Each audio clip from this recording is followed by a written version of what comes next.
clinch a series win over the Royals in Kansas City at Kauffman Stadium. Let's break it down in today's Locked On Twins postcast. You are Locked On Twins postcast, part of Locked On Sports Minnesota, your team every day.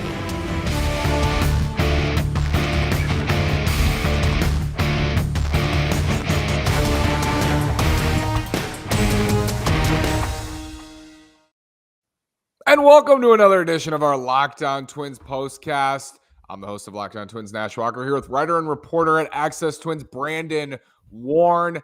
And Built Bars are delicious. If you don't know by now, I'm going to tell you. Built Bars are delicious. Built Bars are healthy. The brownie batter puffs will have you completely forgetting that you're eating a protein bar. No need to pinch yourself.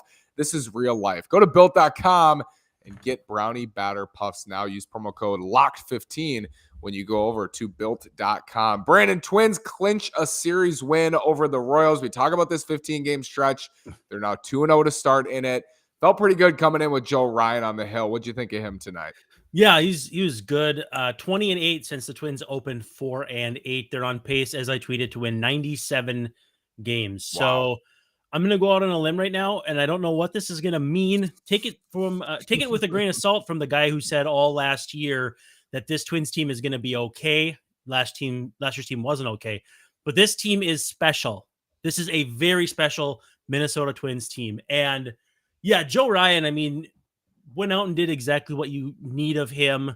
Brad Keller was okay, not great. And he kept the Twins in the game until they kind of broke it open later on. And, that's what good teams do. And it was just kind of a jailbreak once Keller got out of the game. They got to Spire a little bit, and then especially to Foster Griffin. Just a great total team effort. Twins scored their first 4 runs, Brandon, but Carlos Correa, Byron Buxton, and Jorge Polanco were 0 for 10 through the Twins' first 4 runs of this game. And I think it speaks to something you've been pushing for the last couple of weeks here, which is at any day, any week, any given time, anybody in this lineup can become that guy.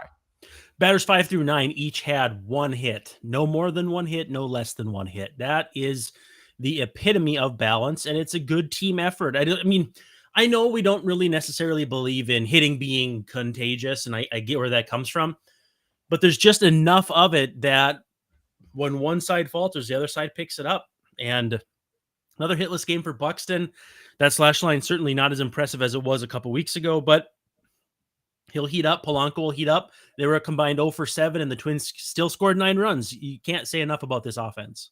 Yeah, like I said, 2-0 to start this 15-game stretch, and feels like they're pulling away late, something we saw last year and even a little bit into 2020, not tacking on runs late. And so far this year, not only are they closing games late that are close, they've won a lot of one-run ball games, but the games that they're leading in, Brandon, they're then tacking on late. How important is that for a bullpen now? Emilio Pagan, dry hump, but didn't pitch tonight at Stashak instead in the 9th. I mean, how much better do you feel late in the game knowing that they had tacked on those runs? Oh, absolutely. I mean, again, Pagan has been coronary inducing would probably be the best way to put it, or the potential for one. But it's so good that the offense comes up late because, again, too, you're facing other teams' late inning relievers. It might not always be their best guys, but now it seems like every team has a garden variety of 5 guys who throw 95 plus, a nasty lefty who can wipe you out from the lefty standpoint, especially if you've got 2 of 3 due up in an inning. And so to see them tacking on late is good. And 2 runs have been a little hard to come by. I did run some numbers today, and the Twins are, I think, 3rd or 4th in the AL in games scoring 2 or fewer runs. But again, 24 of their first 40 games are wins. That means pitching is doing enough to win those games where they're only scoring 2 runs, and that's huge.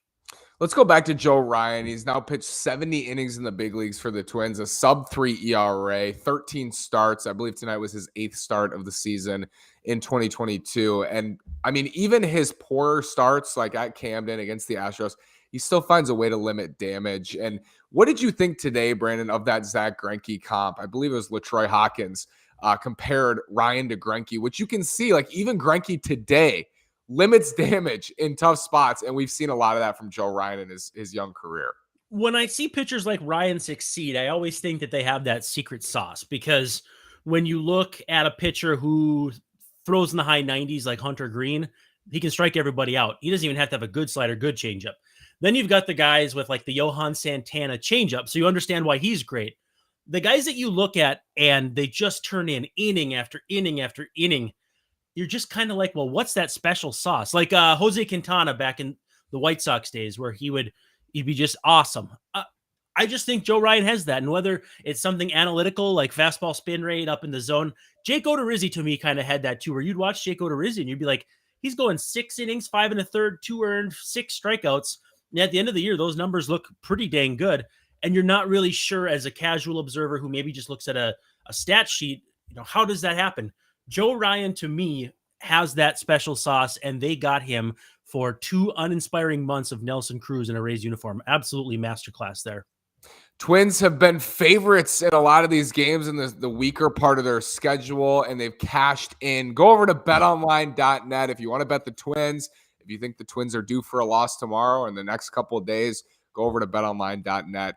Our partners over there. Bet any other game. Go bet the Yankees or the White Sox tomorrow. Yes. Series there in the Bronx. Yeah, the Twins open up a 4.5 game lead, Brandon. And someone who it feels like I glossed over a lot personally this offseason, I was mapping out the Twins bullpen. Joe Smith, I kept forgetting they'd signed Joe Smith. 13 2/3 scoreless to start 2022 for the veteran. Yeah, he's got to be the unsung hero because same deal in the sense that he doesn't light up the radar gun. It's not like Joe Ryan where he doesn't have something very obvious. It's the funkiness of his delivery that makes him effective at 86, 88. But just, unsung hero. You've got Juan Duran throwing bullets, and you've got Griffin Jacks, kind of that fun up-and-comer who most other years would probably be the unsung hero, but because they've leaned on him so heavily, it kind of moves up to the front of the line.